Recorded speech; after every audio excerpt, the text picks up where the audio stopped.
சுதேசிமித்திரன் நேயர்களுக்கு எனது பணிவான வணக்கம். என் பேர் கோகுல். நமது பாராளுமன்றம் ஜனநாயகத்தை காக்கும் ஒரு தளமாக அமைந்து வரும் நிலையில் இன்று நமது பாராளுமன்றத்தில் ஜனநாயகம் எவ்வாறு நெரிக்கப்படுகிறது, மனித உரிமைகள், மக்களின் அடிப்படை குரல்கள் எவ்வாறு நெரிக்கப்படுகின்றன என்பதற்கு ஒரு உதாரணம் நடந்தேறியுள்ளது. மாண்புமிகு எதிர்க்கட்சி தலைவர் திரு ராகுல் காந்தி அவர்கள் இன்று பாராளுமன்றத்தில் ஜனாதிபதி உரைக்கு நன்றி தெரிவிக்கும் விதத்தில் பேச எழுந்தார். அவர் பேச எழுந்தவுடனே எப்பொழுதும் போல் பாஜக உறுப்பினர்கள் கூச்சல் போட்டு பிரச்சனையை கிளப்பினார்கள். அந்த கூச்சலுக்கு எந்தவித பதிலும் கொடுக்காமல் அமைதியாக கேட்டு நின்ற நமது தலைவர் தனது உரையை ஆரம்பித்தார். பாரதிய ஜனதா கட்சியினர் எவ்வாறு கூச்சலிட்டனர் என்றால், காங்கிரஸ் கட்சி நாட்டுப்பற்றில்லாத கட்சி, காங்கிரஸ் கட்சியின் நாட்டுப்பற்றை கேள்வி கேட்கும் விதத்தில் அவர்கள் கூச்சலிட்டார்கள். தலைவர் ராகுல் காந்தி அவர்கள் பேச ஆரம்பித்த உடனேயே கையில் ஒரு துண்டு காகிதத்தை எடுத்துக்கொண்டு சொன்னார், இதை குறித்து பேச வேண்டாம் என்று தான் இருந்தேன்.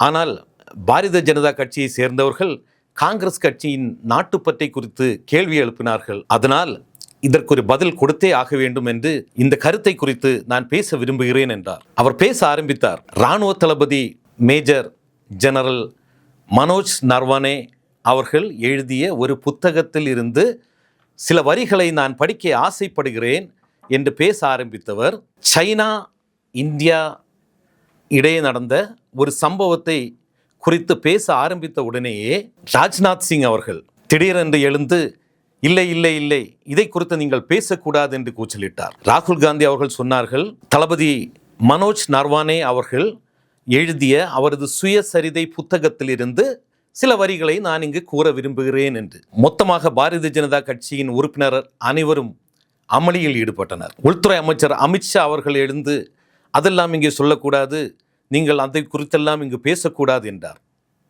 அவர்கள் கூறிய காரணம் என்றால், திரு நர்வானே அவர்கள் எழுதிய அந்த புத்தகம் இதுவரை வெளியிடப்படவில்லை, வெளியிடப்படாத ஒரு புத்தகத்தை குறித்து நீங்கள் இங்கு பேசக்கூடாது என்றனர். அப்பொழுது கேரவான் என்ற பத்திரிகையில் அந்த புத்தகத்தை குறித்து சில குறிப்புகள் வந்திருக்கின்றன, அவற்றை குறித்து நான் பேச ஆசைப்படுகிறேன் என்று தலைவர் ராகுல் காந்தி அவர்கள் கூறின போது ராஜ்நாத் சிங் அவர்களும் அமித்ஷா அவர்களும் இல்லை, அதை குறித்து நீங்கள் பேசக்கூடாது என்று கூச்சலிட்டனர். சபை விதிகளை அவர்கள் சுட்டிக்காட்டி வெளியிடப்படாத ஒரு புத்தகத்தில் இருந்து நீங்கள் எவற்றையும் நீங்கள் இங்கு சபையில் கூற முடியாது என்று கூறினார். அப்பொழுது தலைவர் ராகுல் காந்தி அவர்கள் அந்த புத்தகத்தை குறித்தல்ல, அந்த புத்தகத்தை குறித்து வெளிவந்துள்ள ஒரு செய்தியை குறித்து நான் பேச ஆசைப்படுகிறேன் என்றார். அவருக்கு அனுமதி மறுக்கப்பட்டது. எந்த வகையில் என்றால், பாஜக உறுப்பினர் கிரிராஜ் சிங் அவர்கள் ஒரு பாயிண்ட் ஆஃப் ஆர்டர் உயர்த்தி, வெளியிடப்பட்ட ஒரு புத்தகத்தில் இருந்து சபையில் பேசுவது சபை மரபுக்கு எதிரானது என்று கூறினார். அவர் எதை சுட்டிக்காட்டி பேசினார் என்றால், சாத்தானிக் வேர்சஸ் என்ற சல்மான் ருஷ்டி அவர்கள் எழுதிய ஒரு புத்தகத்தை இந்திய அரசு தடை செய்தது. அதை குறித்து பாராளுமன்றத்தில் அந்த வாஜ்பாய் மற்றும் அத்வானி அவர்கள் பேச முற்பட்ட போது அவர்களுக்கு அனுமதி அளிக்கப்படவில்லை. இன்றெவ்வாறு இதை குறித்து பேச அனுமதிக்கலாம் என்று கிரிராஜ் சிங் கேள்வி எழுப்புகிறார். அதாவது, நமது நாட்டிற்காக ஏவிஎஸ்எம், பிவிஎஸ்எம், விஎஸ்எம் என்று பல விருதுகளை நெஞ்சில் சுமந்து கொண்டிருக்கும் ஒரு இராணுவ தளபதி எழுதின புத்தகத்தையும் சல்மான் ருஷ்டி எழுதிய சத்தானிக் வேர்சஸ் என்ற புத்தகத்தையும் ஒப்பிட்டு பார்த்து கிரிராஜ் சிங் பேசுகிறார். நமது சபாநாயகர், நடுநிலை வைக்க வேண்டிய சபாநாயகர் ஓம் பிர்லா அவர்கள் ஒருபடி மேலே போய் அந்த புத்தகம் வெளியிட்டிருந்தால் கூட அதை குறித்து இங்கு பேசுவதற்கு அனுமதி இல்லை என்றார். கடைசியில் தலைவர் ராகுல் காந்தி அவர்கள் கருத்தை ஏற்றுக்கொண்டார். இது வெளியிட முடியாத அளவுக்கு, இல்லை சபையில் பேச முடியாத அளவுக்கு அந்த புத்தகத்தில் மனோஜ் நர்வானே அவர்கள் என்னதான் கூறியிருக்கிறார் என்பதை குறித்து நீங்கள் அறிந்து கொள்ள வேண்டாமா? இதோ அவர் எழுதிய அந்த புத்தகத்தின் சில வரிகள், சில பக்கங்களை உங்களுக்காக சமர்ப்பிக்கின்றேன். பாரதிய ஜனதா கட்சி மற்றும் அதன் அமைச்சர்கள் எதை பார்த்து பயப்படுகிறார்கள், எதை கண்டு அஞ்சுகிறார்கள் என்று இந்த புத்தகத்தின் வரிகளை நான் உங்களுக்கு சொல்லும்போது உங்களுக்கு தெளிவாக புரியும். திரு மனோஜ் நர்வானே அவர்கள் அவரது சுயசரிதை எழுதி அதை ஒப்புதலுக்காக மத்திய அமைச்சரவைக்கு அனுப்பியுள்ளார். ஆனால் மத்திய அமைச்சரவை இதுவரை அந்த புத்தகத்தை வெளியிடுவதற்கு அனுமதி கொடுக்கவில்லை. இந்த தைரியத்தில் தான் திரு ராஜ்நாத் சிங் அவர்கள் என்ன கூறுகிறார், வெளியிடவே இல்லை அந்த புத்தகத்தை, வெளியிடப் போவதும் இல்லை அந்த புத்தகத்தை. அது குறித்து நீங்கள் எவ்வாறு பேசலாம் என்று. அந்த புத்தகத்தின் பேர் 4 Stars of Destiny. அதிலிருந்து சில வரிகளை, சில பக்கங்களை உங்களுக்காக கூற கடமைப்பட்டிருக்கிறேன். 31 ஆகஸ்ட் 2020 இங்கிருந்து மனோஜ் நர்வனே அவர்கள் அந்த சம்பவத்தை விவரிக்க தொடங்கியிருக்கிறார். அன்று இரவு சுமார் 8:30 மணி அளவில் இவர் இந்திய இராணுவத்தின் தளபதியாக பணியாற்றி கொண்டிருக்கிறார். வடக்கு கட்டளை இராணுவத்தின் வடக்கு கட்டளையின் தலைவர் திரு யோகேந்திர ஜோஷி இவருக்கு தொலைபேசி மூலமாக அழைப்பு விடுக்கிறார். அவர் என்ன கூறுகிறார்? சீனாவின் படைகள், அவர்களின் டாங்கிகள் மற்றும் வீரர்கள் இந்திய எல்லையை நோக்கி சில கிலோமீட்டர் தூரத்திலே இதோ நம்மை நோக்கி வந்து கொண்டிருக்கிறார்கள். நாம் தயாராகி இருக்கிறோம் அவர்களை எதிர்கொள்ள.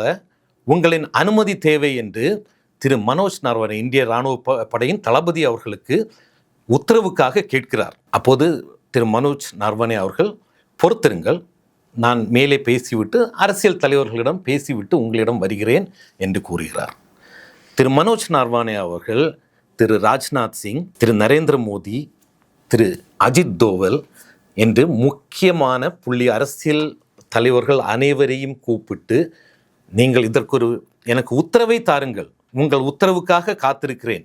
சீன படைகள் நமது எல்லையை நோக்கி வந்து கொண்டிருக்கின்றன, அவர்களுக்கு பதிலடி கொடுக்க வேண்டும். உங்கள் உத்தரவு இருந்தால் மட்டும்தான் எனக்கு பதிலடி கொடுக்க முடியும். அதனால் நீங்கள் ஒரு உத்தரவை தாருங்கள் என்று அவர்களிடம் கேட்கிறார். இவர் காத்திருந்தார், ஆனால் எந்த பதிலுமே வரவில்லை. இவர் காத்திருக்கும் அந்த நேரத்தில் அவர்கள் சீனப்படைகள் எதற்காக நமது எல்லையை நோக்கி வந்தார் என்பதை நான் விவரித்துக்கொள்ள ஆசைப்படுகிறேன். சில நாட்களுக்கு முன்புதான் இந்திய படையினர் கைலாஷ் ரேஞ்ச் என்ற பகுதியை, கைலாஷ் ரேஞ்ச் மிக உயரமான பகுதி, அதை இந்திய வீரர்கள் கைப்பற்றி, அதை கைப்பற்றுவதன் மூலம் உள்ள ஒரு பெரிய அட்வான்டேஜ் என்னன்னா, அங்கிருந்து சீன படைகளின் அவர்கள் எங்கு செல்கிறார்கள், எங்கு வருகிறார்கள் என்பதை அங்கிருந்து நாம் கண்காணிக்க முடியும். அப்படிப்பட்ட ஒரு முக்கியமான பகுதியை இந்திய இராணுவம் கைப்பற்றி வைத்தது. அந்த பகுதியை நோக்கி, அதாவது ரசாக்லா, ரைசின்லா மற்றும் முக்பூரி என்ற பகுதிகள் இருந்தன. அவற்றின் ஒரு பகுதியான ரசாக்லாவை நோக்கி சீன வீரர்கள் வந்து கொண்டிருக்கிறார்கள் என்பது தெரியும். அந்த இடத்தை இந்திய இராணுவ வீரர்கள் பிடித்து வைத்திருந்த அந்த இடத்தை கைப்பற்றுவதற்காக அவர்கள் வந்து கொண்டிருக்கிறார்கள். அவர்கள் வந்து அந்த பகுதியை கைப்பற்றும் போது இந்திய இராணுவ வீரர்களும் திருப்பி தாக்குவார்கள். அந்த தாக்க ஆரம்பிக்கும் போது அது ஒரு பெரிய போராக மாறும். இதை மனதில் வைத்து கொண்டுதான் மனோஜ் நர்வனே அவர்கள் பிரதமர், இராணுவ அமைச்சர் தோவல் அவர்களிடம் அனுமதி கேட்கிறார். ஆனால் எந்த பதிலும் வரவில்லை. அவர் காத்திருந்தது தான் மிச்சம்.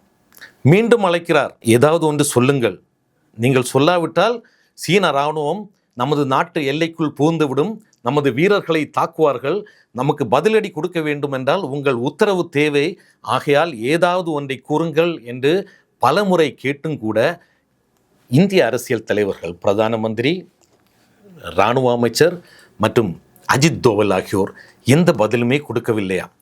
அவர் கூறுகிறார், ஒரு பக்கம் எனது கட்டளையின் தலைவர், வடக்கு கட்டளையின் தளபதி என்னிடம் கேட்டுக்கொண்டே இருக்கிறார், இதோ பக்கத்தில் வந்து விட்டார்கள், 1 கிலோமீட்டருக்கு உள்ளாக வந்து விட்டார்கள், நான் என்ன செய்வது, நீங்கள் சொல்லுங்கள், நமது இராணுவ வீரர்கள் தயாராக இருக்கிறார்கள், சொல்லுங்கள் என்று அவர் கேட்டுக்கொண்டிருக்க, இவர் மேலே கேட்டு அங்கிருந்து எந்த பதிலும் வராமல் இவர் குழம்பி போயிருக்கும் நேரத்திலே கடைசியில் மீண்டும் ராஜ்நாத் சிங் அவர்களை அழைக்கிறார். என்னதான் செய்வது, இதற்கு மேல் என்னால் பொறுமையாக இருக்க முடியாது, நீங்கள் ஏதாவது ஒரு பதிலை கூறுங்கள் என்று இவர் கிஞ்சிய பிறகு ராஜ்நாத் சிங் இதோ கூப்பிடுகிறேன் என்று சொல்லிவிட்டு திருப்பி கூப்பிட்டு சொன்னாராம், நான் திரு நரேந்திர மோடி பிரதமர் அவரிடம் பேசிவிட்டேன், உங்களுக்கு என்ன தோன்றுகிறதோ அதை செய்யுங்கள் என்று வாய்மொழி கட்டளையிட்டு இருக்கிறார். இதிலிருந்து நாம் கற்றுக்கொள்ள வேண்டியது, நமது இராணுவம் ஒரு கட்டளைக்காக நமது அரசியல் தலைவர்களிடம் செல்லும் போது அவர்கள் நமது இராணுவ தலைவர்களை, இராணுவ வீரர்களை, இந்திய இராணுவத்தை மொத்தமாக கைவிட்டு நீங்கள் ஏதாவது ஒன்று பண்ணுங்கப்பா, என்ன வேணாலும் பண்ணுங்க, எனக்கு தெரியாது என்று அவர்கள் விலகிக் கொள்கிறார்கள். காங்கிரஸ் கட்சியின் ஆட்சி காலங்களிலே அன்னை இந்திரா காந்தி, திரு ராஜீவ் காந்தி பண்டிட் ஜவஹர்லால் நேரு போன்ற தலை சிறந்த தலைவர்கள் நாட்டின் பிரதமர்களாக இருந்த நேரத்திலே இராணுவம் இந்த தலைவர்களை நம்பி இருந்தது. இந்த தலைவர்கள் இராணுவத்திற்கு எப்பொழுதும் உதவி செய்து அவர்களுக்கு கை கொடுத்து அவர்களை கூட்டிக் கொண்டு நடந்தார்கள். ஆகையால் தான் பாகிஸ்தானுக்கு எதிராக நடைபெற்ற போரிலும் மற்ற பல போர்களிலும் நாம் வெல்ல முடிந்தது. ஆனால் இன்றைய நிலைமையில் சீன இராணுவம் இந்தியா எல்லைக்குள் புகுந்து இந்தியாவின் பல பகுதிகளை கடந்த 10 ஆண்டுகளாக பல சதுர கிலோமீட்டர் பகுதிகளை கையடக்கி வைத்திருக்கிறார்கள். இதற்கு பதிலடி கொடுப்பதற்கு வலுவான ஒரு அரசியல் தலைமை நம்மிடத்தில் இல்லை என்பதுதான் மிக வருத்தமான ஒரு விஷயம். அதற்கு சில மாதங்களுக்கு முன்னால் தான் கல்வான் வேலியில் நடந்த ஒரு சண்டையில் இந்திய இராணுவ வீரர்களை பலரை நாம் இழக்க நேரிடும். அதை கண்ட பிறகாது இதற்கான ஒரு சரியான முடிவை எடுத்து சரியான ஒரு உத்தரவை கொடுப்பதற்கு இந்திய பிரதமர் நரேந்திர மோடி, இராணுவ அமைச்சர் ராஜ்நாத் சிங் ஆகியோருக்கு முதுகெலும்பில்லாமல் போனது என்பதை நினைக்கும் போது வருத்தமாக இருக்கிறது. நமது இராணுவ வீரர்கள் தங்கள் குடும்பங்களை விட்டு தங்கள் சுகங்களை விட்டு நமக்காக எல்லையில் போராடி கொண்டிருக்கும் போது அவர்களுக்கு ஆறுதல் கூற, அவர்கள் கூட நிற்க நான் நிற்கிறேன், பார்த்து கொள்ளலாம், அடித்து விட்டு வா என்று கூறுவதற்கு அன்னை இந்திரா காந்தி சொன்னது போல், அன்னை இந்திரா காந்தி அன்று ஜெனரல் மனெக்ஷா அவர்களுக்கு உத்தரவு கொடுத்தது போல் இன்று உத்தரவு கொடுப்பதற்கு யாருமே இல்லை என்று நினைக்கும் போது இந்திய இராணுவ வீரர்களின் நிலைமையை பார்த்து பரிதாபமாக இருக்கிறது. இதற்கு தான் சொல்வது, வெறும் வேஷம் போடும் தலைவர்கள் நமக்கு தேவையில்லை, உறுதியான முடிவுகள் எடுக்கும் தலைவர்கள் தான் நமக்கு தேவை. இன்று தலைவர் ராகுல் காந்தி அவர்கள் மக்களவையில் இந்த சம்பவத்தை குறித்து கூறி அவர்களை தலை குனிய வைப்பார்கள் என்று அவர்களுக்கு நன்றாக தெரியும். அதனால்தான் அவர்கள் தலைவர் ராகுல் காந்தி அவர்களை பேச விடாமல் தடுத்து கொண்டிருந்தார்கள். எவ்வளவு நாள் தான் நீங்கள் தடுக்கப் போகிறீர்கள்?